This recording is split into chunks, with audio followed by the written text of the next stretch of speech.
Okay, we have one jazz club across the street, one on the corner, and Yoshi's will be moving down the block. And before then, they had all jazz from Sutter all the way down to Golden Gate.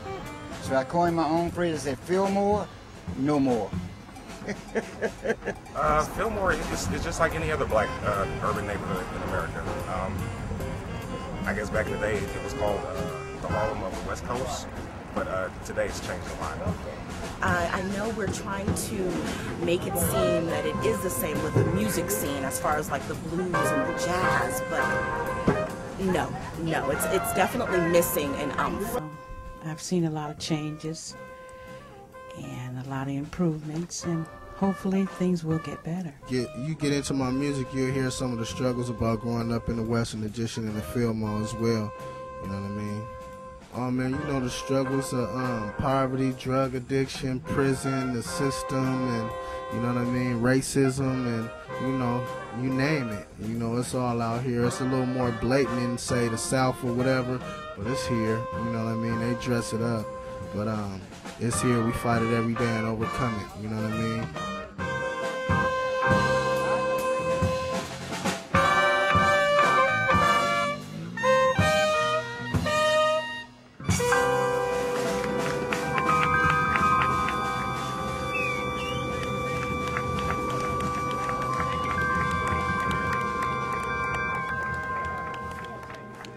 Pretty much the neighborhood was just a whole lot blacker. I mean, you know, it was a predominantly large population of black people.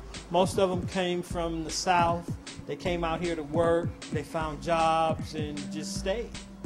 Basically, after the urban renewal, it was basically Negro removal. It removed all the Negroes out of the all the black folks left with urban renewal. They sold their houses, they sold their businesses, and as you see, the gentrification is continuing. San Francisco is a town where you have to have money to be here. We don't care what color you are. If you don't have any money, you got to go. And it's just magnified here in the Western Addition. If you don't have the money to live here in the Western Addition, you got to go. Fillmore Street became divided. Upper Fillmore now has their own association. This middle part of Fillmore has its own association. The Koreans have their own association now. So there's not a collective cohesiveness of all business owners in this area. This was not a predominantly black-owned area. Chinese and black and Jewish. The buildings were owned by the Jewish. The blacks had the businesses, but the Chinese had all the stores. See, we had like restaurants. There were maybe 2 or 3 dress shops. There were shoe shine parlors. There were barber shops, hair salons, little pool, pool halls, that kind of thing. But the thing I resent when they talk about the Fillmore, they totally exclude the vast majority of stores that were owned by the Chinese in this area. Blacks came into this area more because of this, they lived in this area. But in terms of exclusivity and businesses, they weren't exclusively all black. Well, I'm thankful to God that I have survived to be here this long. And it's nothing but, to me, the grace of God and people that have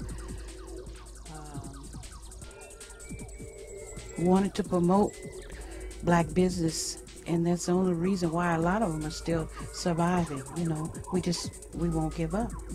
We put our heart, soul, and mind into this. So it's been a lot of challenges and a lot of changes, but we're determined not to give up. The Fillmore, it used to be about 80% black, even when I was growing up. But ever since the late 80s, there's been a lot of gentrification. Everybody's moved to Sacramento, Fairfield, Vacaville, Antioch, or whatever. So it's still San Francisco. I love it, but it's not how it was when I grew up. There was black people everywhere. It was like Harlem or Chicago. But now it's turning into, instead of a tourist attraction, it's becoming a place where people come to live now and take over. The developments that are going on around here, I have mixed feelings about them. I like them and I hate them at the same time. I love the fact that they're developing the area, but I hate the fact that it's not for us. Like the Fillmore Center, a one bedroom is like $1,700. The Marcus Garvey Martin Luther King co-ops, they're jacking the prices up and getting all the residents out of there. Just in general, just the pricings of all houses or apartments in San Francisco. I really like the Fillmore. This has always been a real nice community. In other parts of the city, when it's cold in other parts of the city, it's always nice over here. So what was the Fillmore like when you came here? It was all empty. Had a whole lot of vacant lots, down here. And they said at the time, redevelopment said what they would do was they would give people certificates, owners and businesses to move, out and give them a certificate so they have first preference to move back in. But that took about 35 years. So the whole Fillmore was vacant. And what happened then after that, though, the redevelopment gave some of the senior citizens a certificate to, put up little, what they call home gardens. So that's what we had up and down Fillmore, gardens, until the people came in and built Fillmore Center and the Safeway across the street. And since then, they've been trying to rebuild the area to the old jazz area that it was before, but I don't think it's going to happen. In this particular area right here, all Koreans moving in. We are the only Afro-American business in this block. No, you can't be in my movie. Yeah, we are. We are the only Afro-Americans in this whole block. Everything else is Koreans. We thought the whites would move down here since, to Sutter Street, everything is altogether different down there, but no, it's all Koreans down here. And hopefully we'll be here for a while, we hope. But, that's the only thing we can go on, just hope for the best.